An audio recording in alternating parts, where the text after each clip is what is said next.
কোটা পদ্ধতি যেটি ছিল এই হাইকোর্টের রায়ের প্রেক্ষিতে, সেই কোটা কিন্তু এখন থাকে যে এই জাজমেন্ট, সেই জাজমেন্ট এটি এখন হলো সরকারের কাছে যাবে, এবং যেহেতু এটি নির্বাহী বিষয়গত, সেহেতু নির্বাহী বিভাগই এখন পরবর্তীতে প্রয়োজনীয় পদক্ষেপ গ্রহণ করবে। তবে অ্যাপিল ডিভিশন যে রায়, সেই রায়টি হলো হাইকোর্টে যে কোটা পদ্ধতি রেখে যে জাজমেন্টটি দিয়েছিল সেটি বাতিল করা হয়েছে, অর্থাৎ এখন কোটা থাকছে না সরকারি চাকরিতে। সরকার আসলে সেই আবেদনই করেছিল। সরকারি চাকরিতে, দর্শক আপনাদেরকে জানিয়ে রাখি যে সরকারি চাকরিতে কোটা নিয়ে হাইকোর্টের যে রায় ছিল সেটি বাতিল করেছেন আপিল বিভাগ। প্রধান বিচারপতি ওবায়দুল হাসানের নেতৃত্বাধীন যে বেঞ্চ, তারা এই রায় দিয়েছেন। এ নিয়ে আরো জানাতে আশিকিন প্রিন্স আমাদের সঙ্গে যুক্ত ছিলেন। আমরা আবারও আশিকিন প্রিন্সের কাছে যাচ্ছি। জি প্রিন্স, তখন আসলে যে বিষয়টি আমরা বিভিন্ন সিনারিও চিন্তা করছিলাম যে এক এক রকমের রায়ের উপর নির্ভর করছে যে এর পরের প্রক্রিয়া।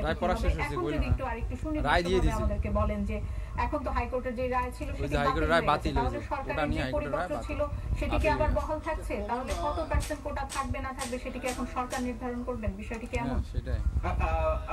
দোলা 2018 সালে কিন্তু একটি পরিপত্র জারি করা হয়েছিল, সেখানে কোটা পদ্ধতি বাতিল করে দেওয়া হয়েছিল। মূলত এই পরিপত্রের এগেইনস্টেই 7 জন শিক্ষার্থী তারা হাইকোর্টে এসেছিলেন, রিট আকারে এসেছিলেন।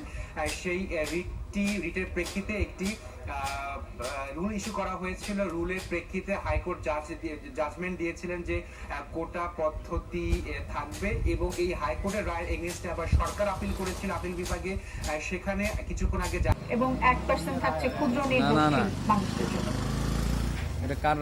এবং প্রতিবন্ধীদের জন্য আরো 1%, অর্থাৎ 93% মেধার ভিত্তিতে, 5% থাকছে মুক্তিযোদ্ধাদের সন্তান বা তাদের সন্তানের জন্য, এবং এরপরে 1% থাকছে ক্ষুদ্র নৃগোষ্ঠী এবং 1% থাকছে প্রতিবন্ধীদের জন্য।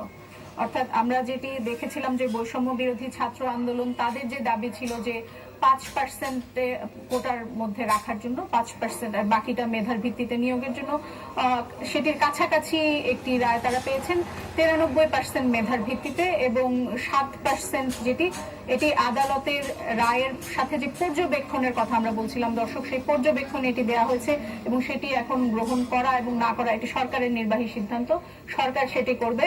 কিন্তু এর আগে যে পরিপত্র ছিল 2018 সালে, যেটির ভিত্তিতে সরকার আসলে কোটা পদ্ধতি বাতিল করে দিয়েছিলেন, আপনারা জানেন যে সেটির পরে হাইকোর্ট 2021 সালে 7 জন মুক্তিযোদ্ধার সন্তান তারা একটি আপিল করেছিলেন, এবং তার পরিপ্রেক্ষিতে যে রায় এসেছিল সেই রায়টি বাতিল করা হলো, এবং সেই রায় বাতিল করে তার সাথে যে পর্যবেক্ষণ, সেই পর্যবেক্ষণে 93% অর্থাৎ 93% মেধার ভিত্তিতে নিয়োগ দেওয়ার পর্যবেক্ষণ এসেছে।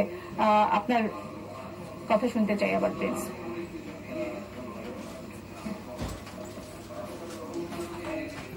প্রিন্স, আপনার তো